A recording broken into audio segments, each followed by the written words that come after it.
What's up, everyone? It's day 11 of Storm Chase Trip, Monday, May 20th, 2019. This is getting ready to get really serious. The SPC has now issued a high risk of severe weather, and I'll make a separate post, most likely, with talking about that. They're expected to be long track violent tornadoes. What's a violent tornado categorized as? The top notch of the EF scale, the Enhanced Virginia scale, 4s and 5s, which are rare. They're 1% of all tornadoes, but they do account for most fatalities.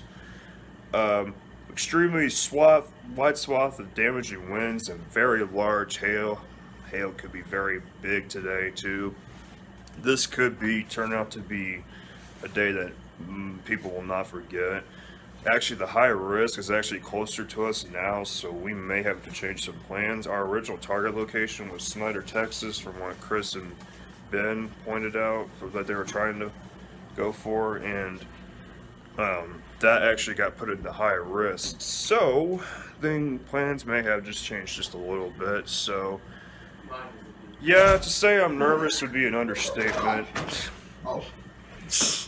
To say I'm nervous would be it's all right, Chris. To say I'm nervous would be an understatement right now. I'm definitely concerned about how the storms will fire off. That's my issue. Sorry about that. I was trying to go through some shirts. I was trying to put on a shirt so I could record this video, but yeah, you're gonna see a lot today. At the end of the day, you'll see some images of mine.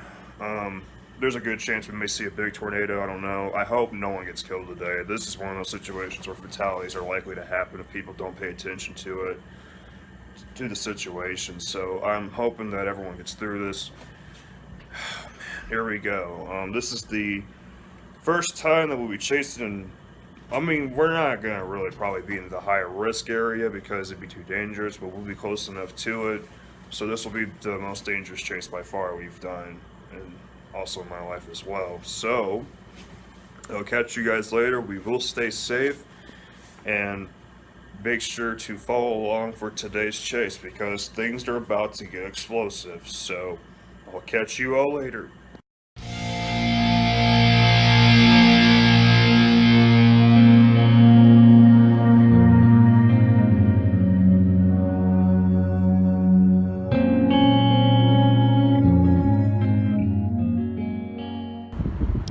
Alright, quick update. We're just outside of the motel, waiting for everyone to get out here.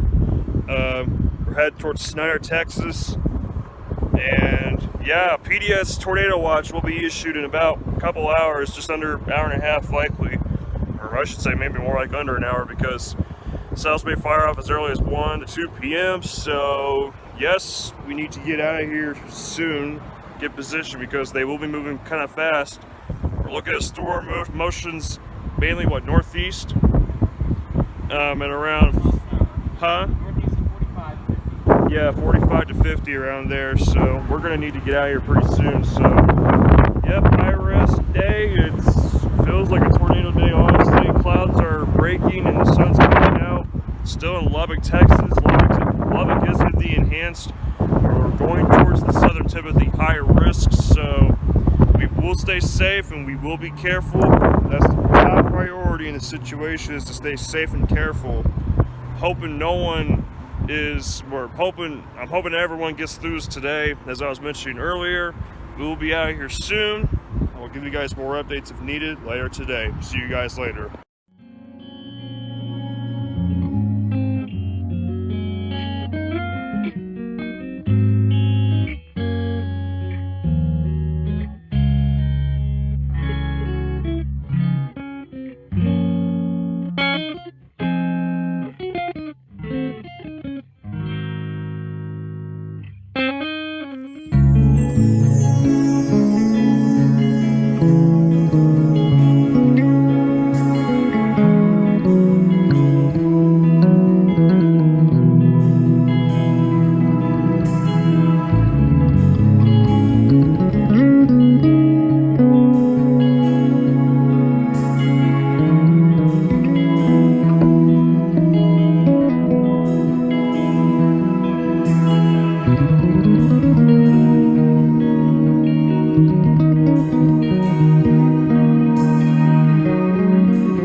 See some scud.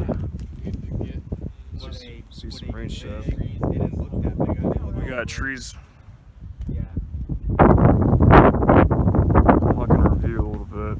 This is kind of past just north of us.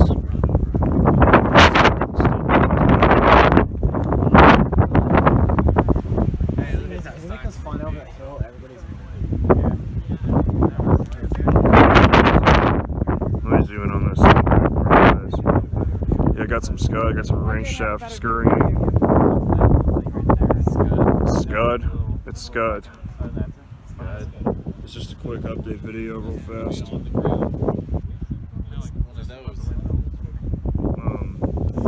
I will make another video if I have any more updates.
It is day 12 of the Storm Chase trip. You can probably tell it's windy. We're in Lubbock, Texas again. We stayed the night here.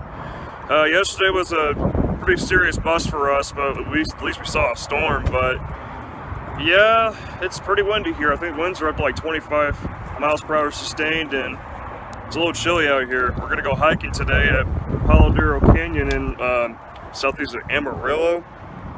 And it's like between Amarillo and Lubbock, but it's closer to Amarillo, just by a little bit off east of I-27. It's gonna take us about 2 hours to get there, but yeah, we're gonna have a little bit of a late lunch. Then we're gonna hike for a couple hours. It probably will still be windy there, so we're going to be careful. It's gonna be fun. I'm looking forward to it. Then we're heading out towards Elk City, Oklahoma for the night, because we're going to try and chase on Wednesday. We're gonna try to chase a cell. We're looking out on models near the Oklahoma-Kansas border. So we will see. Yeah, we're getting towards the end of the chase trip. We look to try to head home Thursday. There's an enhanced risk in the plans on Thursdays. We're not sure if we're chasing it just yet because we do need to start heading home, but there are ways we could figure it out. But yeah, that's just a quick update and quick vlog for the start of the day. Yeah, it's not that bad out here. It's just a little bit windy, but I kind of like it. It feels good, but I'll catch y'all later.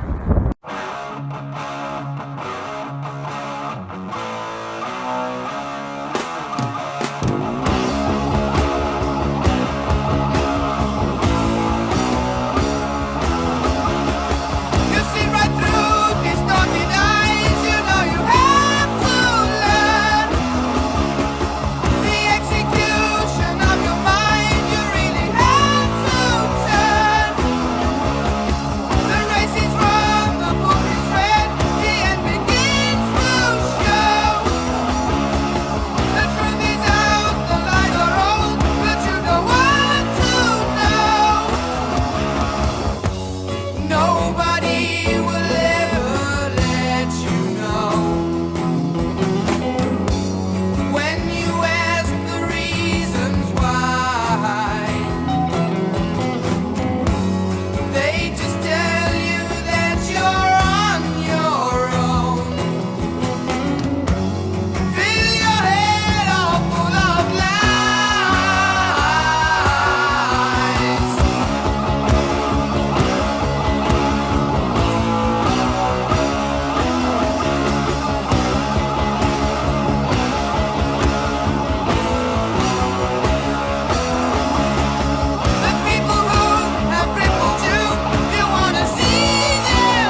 hiking on the Rio Grande Trail, I believe is what it's called. We just reached the half-mile marker on this trail. I actually am recording my watch too for this activity, just calling it hike in Palo Duro Canyon State Park. Pretty cool trail so far. Every little bit or so, if I have room in front of me, I might jog up a little hill lightly. That gets some more fun too. Really cool area so far. But yeah, it's really nice out here. It's a bit windy, but it's not too bad. It's not as bad as it was in Lubbock. But yeah, I'm going to continue exploring.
Now we are going to go backwards on the trail. It's actually Rojo Grande. I apologize about the mispronunciation earlier, but here we go.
we actually wandered on a bike trail, so we're gonna just truck back and towards the road, but having some fun.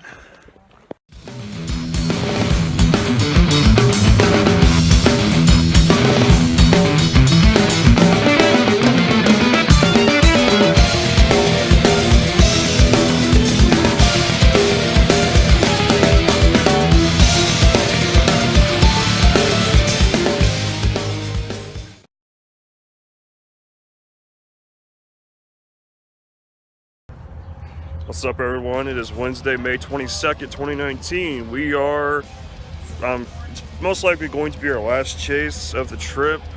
Not sure yet. It's a little uncertain about tomorrow, but I would say still. But we're heading to just east of Oklahoma City, in between that city and Tulsa. Yeah, not the best chasing area. Once you get east of I-35, it starts getting a bit tree. There's a lot of trees. And yeah, it's tough. The topography, terrain's not the best for chasing, but some of us are feeling like we may have to push a little bit north, maybe towards possibly close to the Indian Reservation. It's just north of Tulsa. Road network's very very sparse, but yeah, we'll see. Hopefully we'll see something. We may get some good storms today. I'm already feeling the warmth in the air. And yeah, we're at Elk City, we're heading east, so I'll catch you guys later.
noticed unless you know what you're looking for.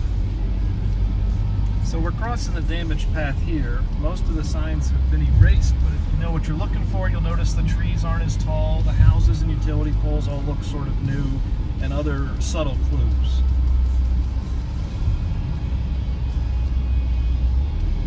Again, the clues here are subtle, but you can start to see the dead trees always take forever to fall too. They do. Oh, damn. Oh, I avoided it. poor turtle. I don't know if it's still alive or not. I saw one of those creeks were overflowing. Yeah, continues to those holes. 26. Yeah. So at this point, this area will receive wind damage, but not tornadic damage, especially on the north side.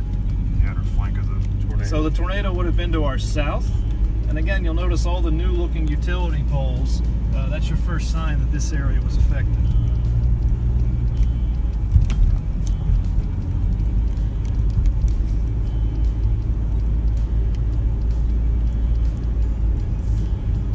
So now we're coming up to the heart of the area that the tornado devastated.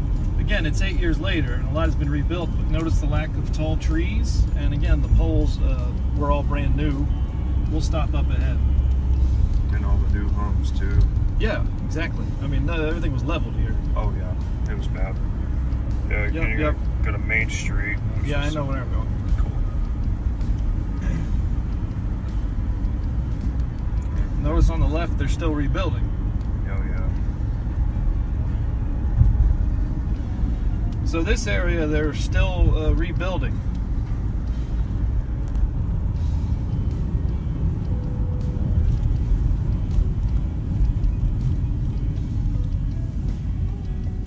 I'm sorry.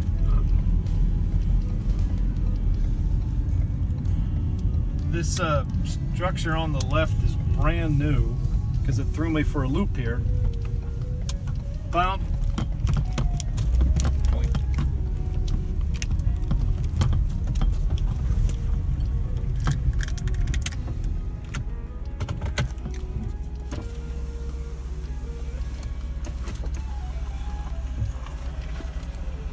Yeah, it's good to see the people, you know.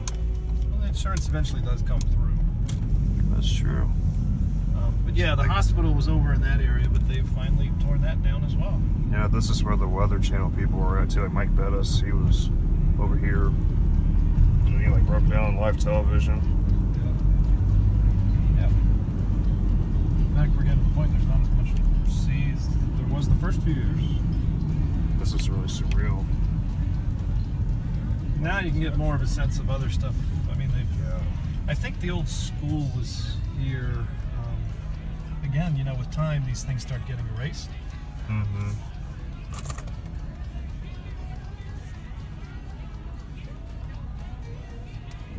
So we're crossing into the heart of the damage again, and all the construction on both sides now is brand new.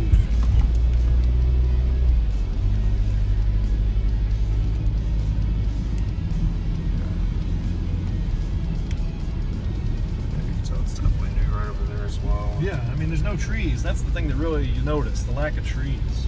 I mean, well, these are trees, but you know. Trees, yeah, they're not like real There's tall. no mature trees at all. Mm-hmm. That's how you know the tornado went right through here. That's what I've noticed with other tornado tracks that we passed earlier in the trip. Like the one down in Mississippi. Again, the most visible marker is no mature trees at all.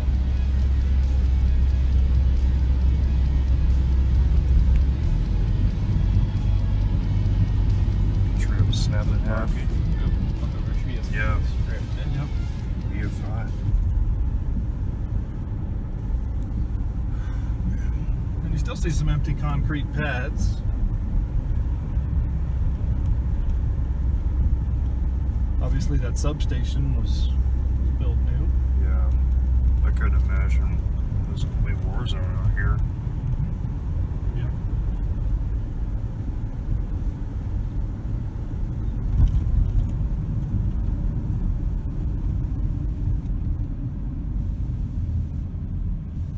Main Street the third light, I think. I must be getting close to Main. We are getting close. Yeah, it's... Again, they put in new stuff now. Yeah, it gets hard to keep track of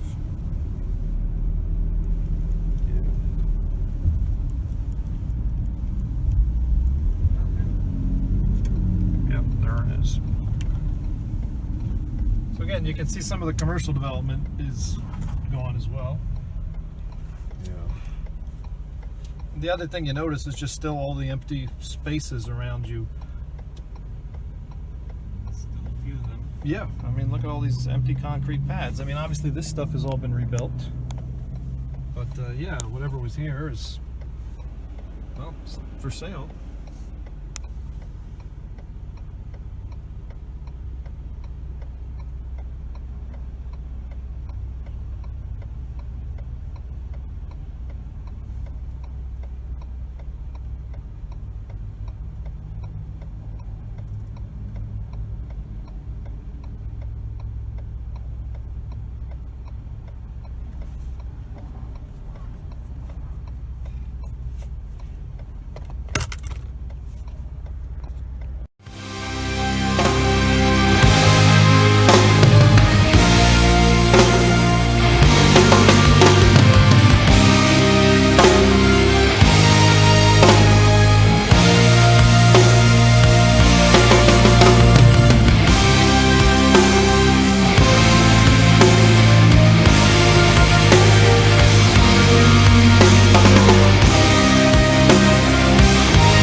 Dresses in black every day.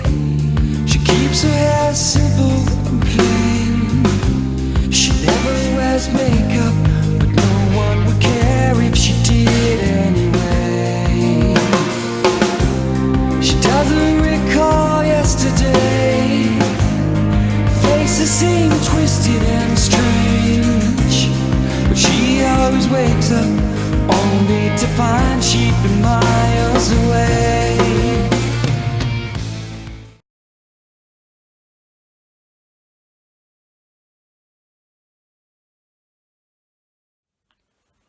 First things first, I want to thank all of you who enjoyed the ride and experience through all three parts of the Ball State Storm Chase trip videos. Quite a lot of action happened in these three videos. A lot of content being shown, a lot of crazy stuff going down. Also at the same time, a lot of fun experiences too, as well. What we learned and stuff during the classes we had, because this was a part of a course, 6 credit hour course, was very important in understanding how to better forecast where storms might happen, severe storm development could occur. And it's not always easy. It never really is easy. Storm chasing is a lot like chess. You never know your opponent's next move. And Mother Nature is surely a kingmaker in that, that's for sure. It is quite frustrating at times, but also it's fun. When you see, when you get the chance to see a tornado, a lot of the time it's really cool. Over the field, maybe like the classic row from Wizard of Oz, but at the same time, tornadoes can be destructive, deadly. They could be some of the most ferocious things on this planet in general. And it's not always fun with storm chasing. There is the death and destruction, as I mentioned. And so you have to keep that in mind at all times, because when we were in the second week of the trip got super active, and it was, believe it or not, we were in the middle of what is now the most prolonged and longest tornado outbreak in U.S. history. No other tornado outbreak has stretched more than as many days as this one did. It beat the old record from April 30th to May 10th, I think, in 2003. This one went from May 17th to May 30th and included the outbreak on Memorial Day and the Lawrence, Kansas tornado the following day. Yeah, the activity didn't stop there. It was very active and just repeated shortwave trough out of the Pacific, which is a upper level disturbance that usually causes some weather, whether it be showers or maybe some storms, depending on what season we're in. It was a very turbulent atmosphere in the second week, and it kicked off when we saw the 2 tornadoes in Nebraska, which you guys saw in part 2. Really chaotic stuff going on, a lot of flooding. Altogether, though, there were unfortunately 8 fatalities in this outbreak. 4 of them happened in that second week of the trip, all on the same day. You know, as you've seen earlier in the video, it's very sad to see stuff like that happen. There were a total of 5 tornado emergencies during this whole outbreak, and I was just appalled by this. I'm just like, wow, it's amazing how this is all going down. The conditions were undeniably impressive, unfortunately, and I don't know what to even say about it. It's still hard to wrap my mind around this whole saga of weather, and it's still kind of hard after 8 months of the storm chase trip. After 8 months later, here we are, like at the end of January 2020, and I'm still kind of having a hard time trying to really wrap my mind and have my words come out and really tell how it is. It's more or less, it's better, it's easier to experience it than explain it, because I can't honestly fully explain it in the correct way. I would fumble my words or something like that. Mother Nature is never going to do what you think it's going to do. It's always got some kind of little surprise for you, and that's how it is. But yeah, this trip did have a lot of fun times too. New Orleans, San Antonio, Austin, Texas, even getting to visit the research professor's house in Oklahoma City. It was really cool. That Italian place in Edmond, it was just a great time. It really was. Some nights were hard to sleep, just getting up early. I think we got up early almost every single day, and that's how it is. You got a lot of traveling going on. You gotta do what you gotta do to get to the storms. But yeah, once again, I want to thank all of you for sticking through this and enjoying it and taking away something from these videos. I think the most important lesson learned from this whole trip was storm chasing is like 80% thought into what you're thinking, and 20% of it's just driving, or 90 or 10, however you want to put it. It's roughly around probably an 80-20 ratio, or 4-to-1 ratio. I don't know how you want to do it, but yeah, in simple terms, I think one thing to take away from this for all of you is the fact that storm chasing is tough, but at the same time, it can be rewarding. But at the same time, that reward comes at the cost. Unfortunately, it ended up being an example on this trip. But you know, where does this leave me with this channel? Stay tuned for more content on this channel in general. I'll be trying to get more active on this channel. But once again, thank you guys for watching this stuff, having just learning something from this overall, and seeing what the plains looks like in general. Some great visual aids as well. I hope you guys enjoy further future content from this channel. I'll see you guys again in the near future.